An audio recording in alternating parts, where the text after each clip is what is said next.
Okay, so we were discussing that meaning making process is subjective process, and sometimes we require clarity, clarification, and for that clarification, we add additional words, explanations, and examples. In the same way, sometimes meanings are obscured, and they are intentionally or unintentionally obscured. And I quoted one example in the last class. You see that one of the important poets of Victorian age is Robert Browning. And he is the one who is considered as a poet who intentionally obscure meanings. वो क्या करता है, intentionally meanings को obscure कर देता है. जो Robert browning poet है, Victorian age ka poet hai, and in current semester you are studying history of English literature, and when you will be studying the poets of Victorian age, there you have two important names. The first is Alfred Tennyson, and the second one is Robert Browning. And important feature of Robert Browning's poetry is that he obscures meaning in his works, intentionally doing that thing. At some time we have observed that unintentionally we are doing or we are obscuring meanings, and how this obscurity comes into our communication in written or spoken communication कैसे आती है. This is because of use of figurative language like euphemism, in the same way using indirect expression, and sometimes we are having lack of cultural background, and for that reason we see or we observe that obscurity arrives obscurity arrives in communication. अच्छा, अब ये communication में किस तरीके से आ सकती है, कुछ जब आप देखते हैं कैसे होती है, फॉर एग्जांपल फिगरेटिव लैंग्वेज. अब अगर for example writer is using metaphors, and the metaphors are from the other culture, like you see that in Urdu we say that उल्लू बनाना किसी को, ठीक है.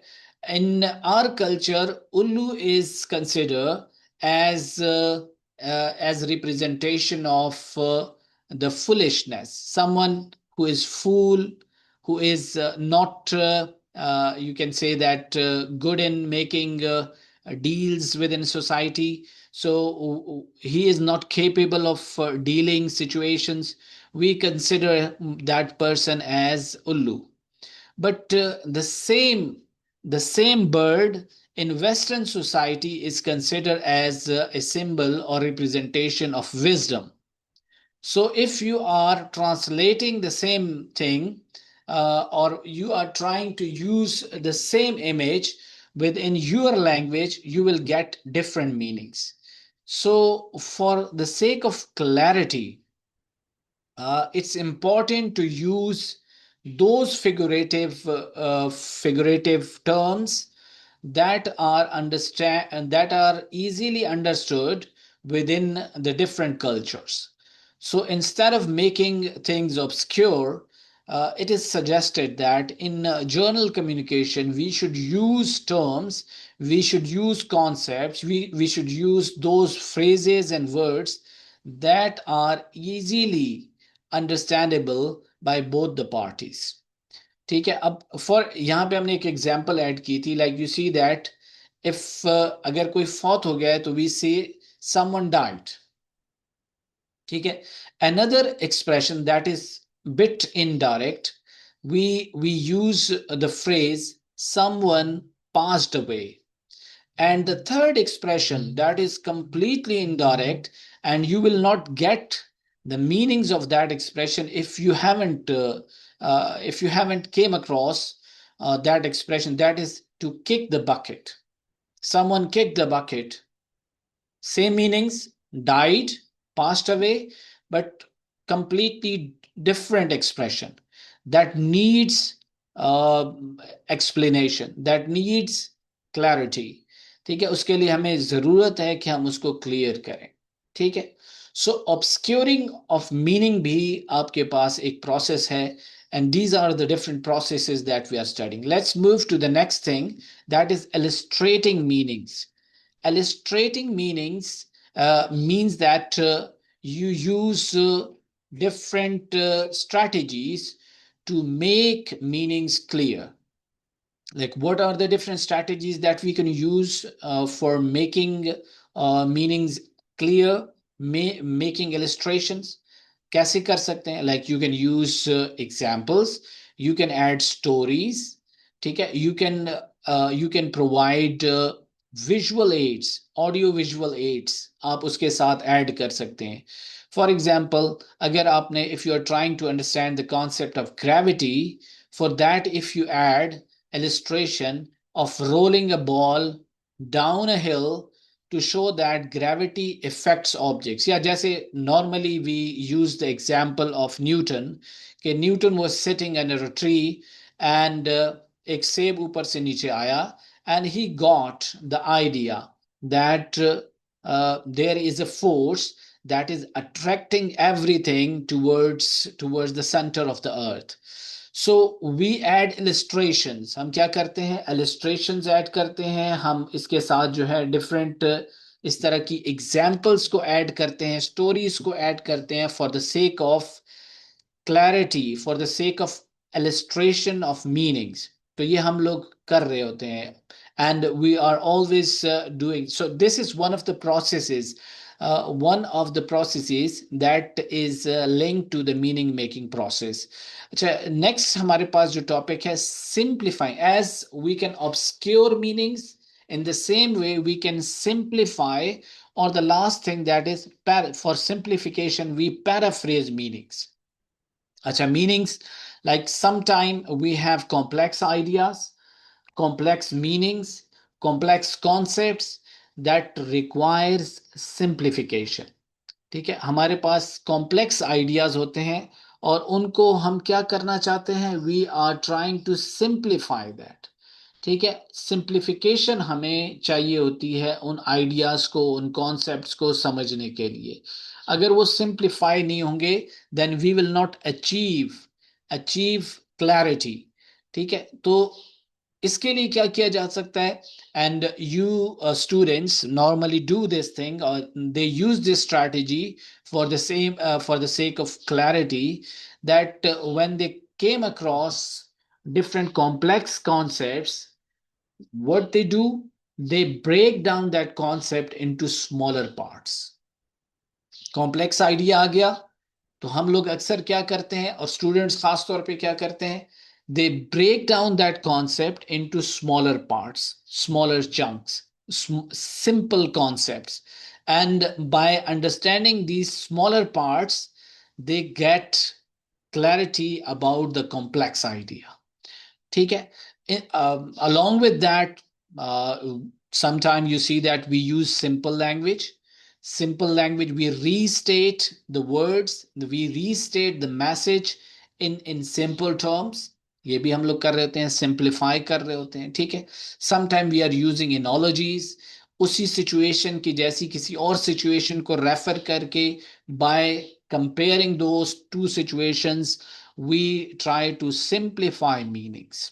ठीक है, कॉम्प्लेक्सिटी को सिंप्लिसिटी की तरफ लेके आते हैं, कॉम्प्लेक्सिटी को सिंप्लिसिटी Yes, की sir. तरफ. Okay, so explaining a complicated scientific concept to non-expert, to non-technical person, it requires simplification. ठीक है, आप ये देख लें, अगर आपको टेक्निकल टर्म्स में चीजें समझाई जाएं तो ऑफन इट क्रिएट्स कंफ्यूजन. लेकिन when you simplify the things, when you break down the concepts, it's easy to understand that concept. अच्छा, अब मीनिंग मेकिंग जो है, it's like negotiation. It's not a coding process, simple coding process नहीं है. Normally we refer to communication process as coding and decoding process. अगर आपको याद हो तो हम लोग कहते हैं कि in communication sender is coding the message and message is decoded by the receiver. Yes, sir. हाँ, लेकिन the Yo process, unajua okay, baranuke bala databuti bala. this process is not that simple. We often negotiate meanings. Negotiation means we discuss the things. We are sometimes we are contradicting, sometimes we are compromising, and finally we achieve clarity about the meanings. Meaning कैसे है? Negotiate करते हैं. दो बंदे कम से कम. Communication, we need two parties. In communication, at least we need two parties. ठीक है? More than two possible. ठीक है, अब जो टू पार्टीज हैं, it's not like this that because meaning making is subjective process. Someone has encoded message, someone has delivered a message in the form of text or spoken communication. That message is received by someone, and that person is also having his own cultural background, his own personal experiences. When that individual will be decoding that message or trying to make sense of that message, तो क्या होगा? He will use certain strategies, like for example, for getting clarity, कुछ चीजों पे वो negotiate करेगा, discuss करेगा, कुछ चीजों को वो कॉम्प्रोमाइज करेगा, कुछ चीजों को वो दूसरे के साथ कॉन्ट्रडिक्ट करेगा. ठीक है, and within this process finally they arrive at a decision. ठीक है, that will be the final meaning of that discussion. यानी मीनिंग मेकिंग इस तरह नहीं है, सिंपल मैकेनिकल प्रोसेस नहीं है. Meaning making is not a mechanical process, it is biosocial process. कैसा प्रोसेस है? Biosocial process. यानी यहां पे एक इंडिविजुअल है, and that individual is embedded within society, and this society is made up of individuals, thousands and millions and billions of individuals. And these individuals together, when they are negotiating meanings, we see that all of them are bringing their own experiences within this meaning making process. ठीक है, तो इतना simple नहीं है कि हम कहें कि सिर्फ और सिर्फ एक बंदा एक मैसेज बनाता है और दूसरा उसको समझ लेता है. ठीक है, ये एक निगोशिएशन का प्रोसेस है. जैसे कि बिजनेस के अंदर, मीटिंग के अंदर क्या होता है, आप लोग, अब मैं I am delivering a message. ठीक है, some of you might be completely clear, but if I ask you that how much clear you are, so I believe that all of you will be having different perspectives about this discussion. ठीक है, एक जैसा नहीं हो सकता, different perspective आ रहे होंगे, हर एक बंदे का एक अपना पर्सपेक्टिव होगा. ठीक है, so we are negotiating. Yes, sir. Okay, अब ये भी नहीं है कि सिर्फ आप एग्री करेंगे. ठीक है, sometime we see that we are contradicting meanings. ठीक है, कॉन्ट्रडिक्ट किस तरह से करोगे? ठीक है, we are presenting opposite views, we are presenting opposite interpretations of the message. ठीक है, आप किसी चीज से एग्री करते हैं और कभी कभी आप उससे डिसएग्री करते हैं. You have counter arguments, you have alternative perspectives, you have different views. ठीक है, डिफरेंट व्यूज को गलत बात नहीं है. यू सी दैट नॉलेज जो है वो आगे कैसे बढ़ रहा है, how we are going or moving ahead, and trying to figure out new ways of knowledge कैसे आ रहा है. देखिए, ऑलवेज इसे कहते हैं नॉलेज इज डायलैक्टिकल प्रोसेस. ठीक है, meaning making is also a dialectical process. ये डायलॉग है. इसके अंदर क्या होता है, एक थीसिस, एक स्टेटमेंट प्रेजेंट की जाती है, and often we disagree with that is called antithesis. ठीक है, थीसिस, हर एक स्टेटमेंट का एक एंटी थीसिस है. जो भी एक स्टेटमेंट है उससे आप कंप्लीटली ऑपोजिट पर्सपेक्टिव ला सकते हैं, कंप्लीटली ऑपोजिट व्यू पॉइंट. ठीक है, अच्छा, अब एक तो ये पर्सपेक्टिव है. For example, I have a view and you have completely opposite view of that message. अब ये दो हो गए, लेकिन the important thing is that when we discuss these two, thesis and antithesis, view and opposite view, we get और somehow synthesize new concepts, और इसको कहते हैं सिंथेसिस। और ये जो प्रोसेस है इसको कहते हैं डायलेक्टिकल प्रोसेस। जो नॉलेज है वो कैसे आगे बढ़ रहा है, हमेशा ये याद रखें कि एक व्यू आता है और उसके एक ऑपोजिट व्यू आता है। ठीक है, जो ऑपोजिट व्यू होता है उसको, और जो जो स्टेटमेंट है, थीसिस है, इनको जब आप डिस्कस करते हैं यू गेट और you arrive at synthesis, new ideas, नए आइडियाज आपके पास आते हैं। Is it clear? Yes sir. Okay, तो आपके यस पास, सर। जी, इस तरीके से आप नॉलेज को आगे बढ़ाते हैं। ठीक है, नॉलेज एक जगह पे स्टेटिक नहीं रहता, नॉलेज हमेशा बढ़ रहा है। और ये बढ़ने का प्रोसेस किस तरह से आगे चल रहा है, ये एक डायलॉग, एक डायलेक्टिकल प्रोसेस है। डायलेक्टिकल प्रोसेस मैंने आपको बता दिया, तीन हिस्से हैं उसके अंदर। एक कोई भी आपका आर्गुमेंट, उसका काउंटर आर्गुमेंट, दोनों के दरमियान डिस्कशन, और नए आइडियाज आपके सामने आते जाएंगे। ठीक है, अच्छा, एक लास्ट चीज जो कि हमने इलिस्ट्रेशन के अंदर भी कहा कि how do we illustrate meanings. Illustrate meaning करने के लिए we sometime use a strategy that is called paraphrasing meanings. और पैराफ्रेजिंग एंड एक्सप्लेनेशन का कॉन्सेप्ट आप लोग यूज करते आ रहे हैं through out your life. 9th 10th के अंदर, फर्स्ट ईयर सेकेंड ईयर के अंदर आपको पैराफ्रेजिंग के क्वेश्चंस हमेशा से दिए जाते हैं। पैराफ्रेजिंग किस तरह का प्रोसेस है? It's a process in which we are restating a message using simple words.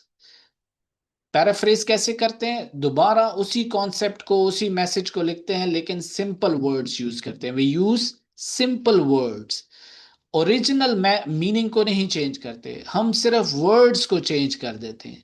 Words को चेंज करके मीनिंग को सिंप्लीफाई कर देते हैं। और इसका फायदा क्या है? What is the benefit? How does this process of paraphrasing help us? This process helps us in clarifying complex and ambiguous language. अगर कहीं पे कॉम्प्लेक्सिटी है उसको सिंप्लेक्सिटी की तरफ लेके आ जाएगा। अगर कहीं पे एम्बिगुअस है, कहीं पे ब्लर है, मैसेज वेग है, कहीं पे आपके पास कॉन्सेप्ट जो है वो किस तरीके से रखे गए हैं कि जिनके अंदर आपको एम्बिग्विटी महसूस हो रही है, तो उसके लिए आप सिंपल कॉन्सेप्ट्स को यूज करेंगे। ठीक है, लाइक आपके पास फॉर एग्जांपल, अब ये देखें, टेक्निकल jargon, jargon वोकेबलरी आपके पास डिफरेंट। अब जैसे अगर मोबाइल फोन को जिस तरीके से बनाया गया है, अगर वही टर्मिनोलॉजी यूज करके उसका मैनुअल बनाया जाए, if the writer of the manual of a mobile phone uses the same technical jargon that is used by the technicians or the mobile developers, so we will not be in position to understand that language because that language will be unfamiliar language for us. ठीक है, तो उसके लिए we need paraphrasing, we need simple ideas, इस तरीके से कि हम उसको समझ सके। ठीक है, तो पैराफ्रेज करके हम मीनिंग को समझा सकते। अच्छा, हमने कुछ कॉन्सेप्ट्स पढ़े हैं, just summarize, we are going to summarize all these concepts. The first thing is that meanings are constructed, and how do we construct meanings? कोई आइडिया, मीनिंग को हम कैसे कंस्ट्रक्ट करते हैं? By combining phrases, words, and sentences. हाँ, simple term इसी तरह है, आप लोग इतना ही I expect from you, but these are not the simple constituents with which we can make meaning making process.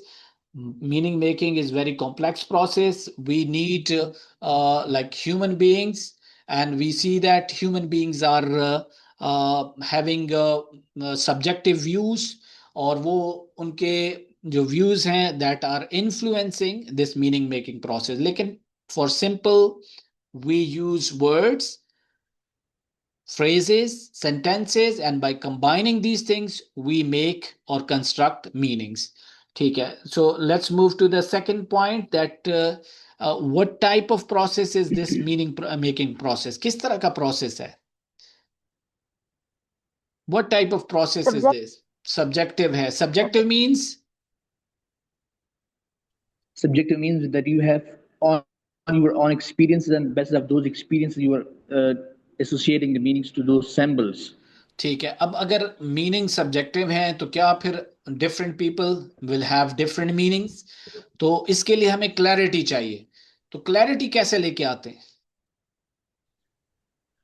by giving examples, by Oh, giving analogies, by adding additional words, by defining the terms.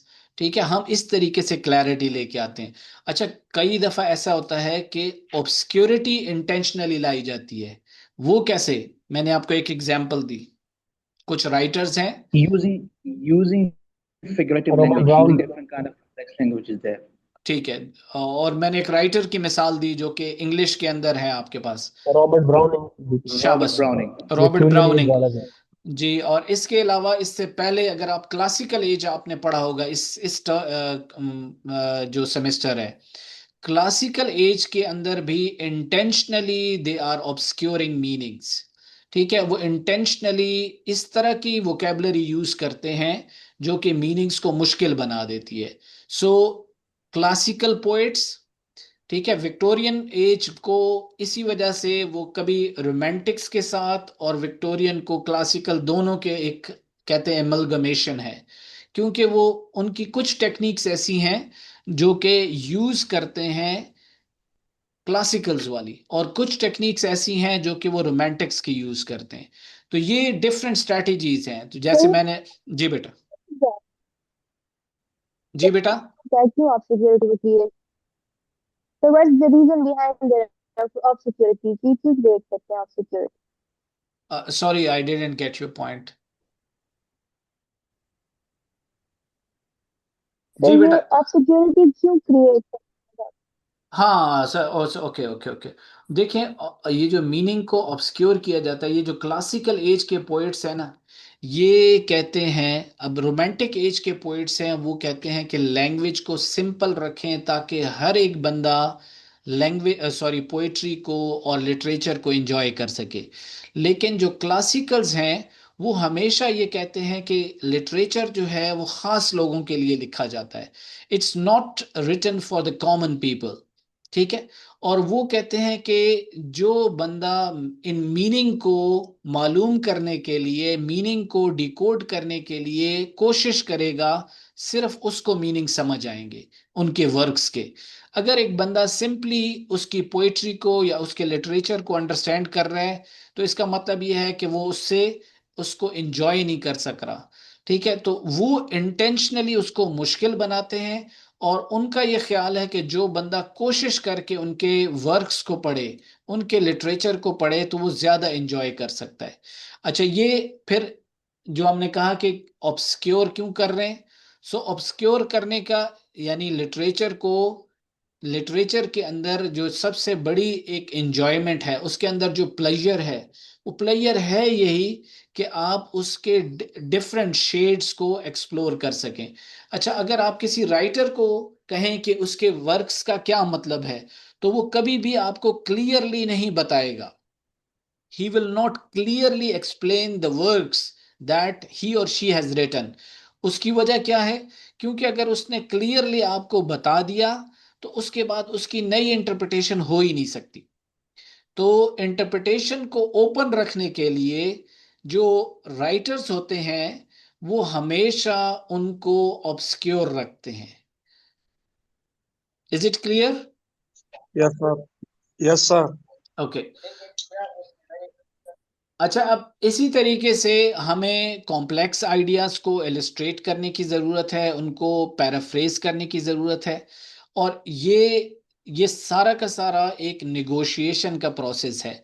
जैसे आप किसी task को complete करने के लिए, चाहे वो business का है या वैसे एवरीडे लाइफ में कहीं पे भी आपका कोई टास्क है, तो उसको कंप्लीट करने के लिए आप निगोशिएट करते हैं। तो मीनिंग मेकिंग भी कोई सिंपल प्रोसेस नहीं है।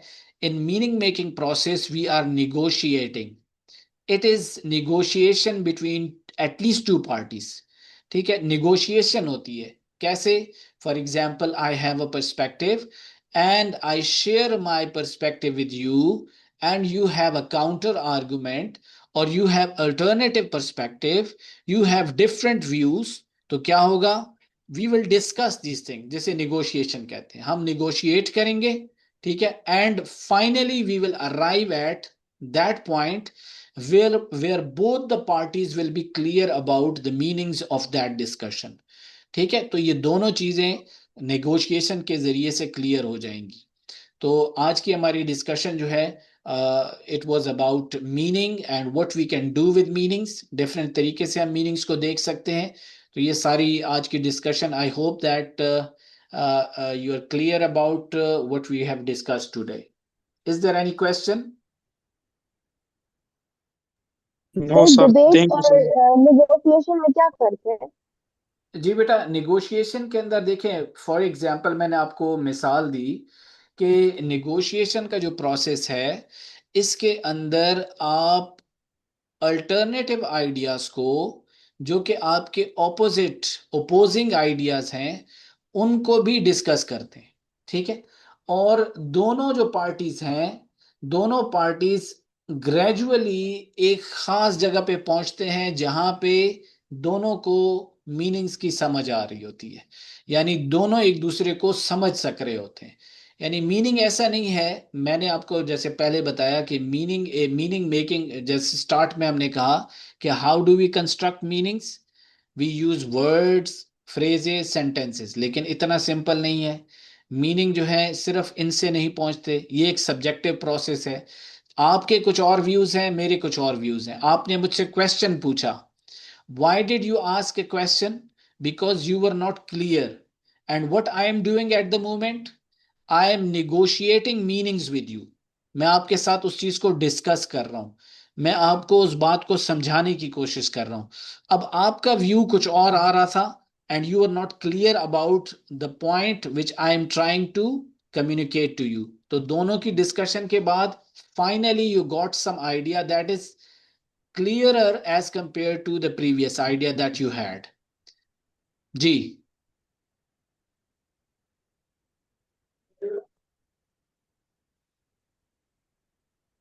is it clear? सर फिर डिबेट, यस फिर सर डिबेट क्या होता है? नेगोशिएशन ये है। जी, डिबेट निगोशिएशन की एक स्ट्रैटेजी है।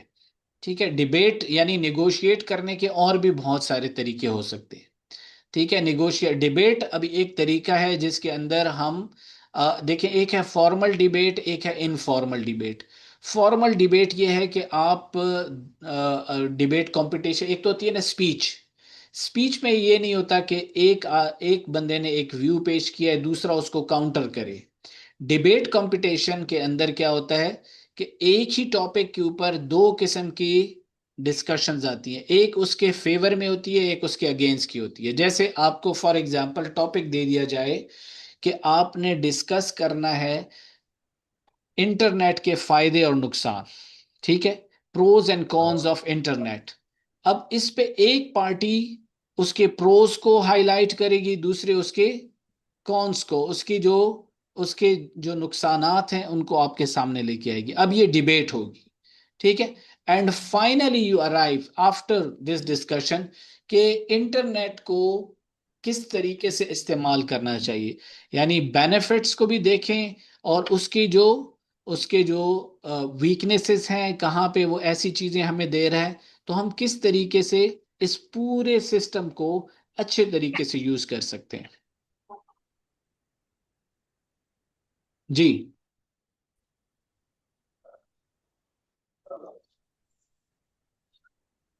अर्शद,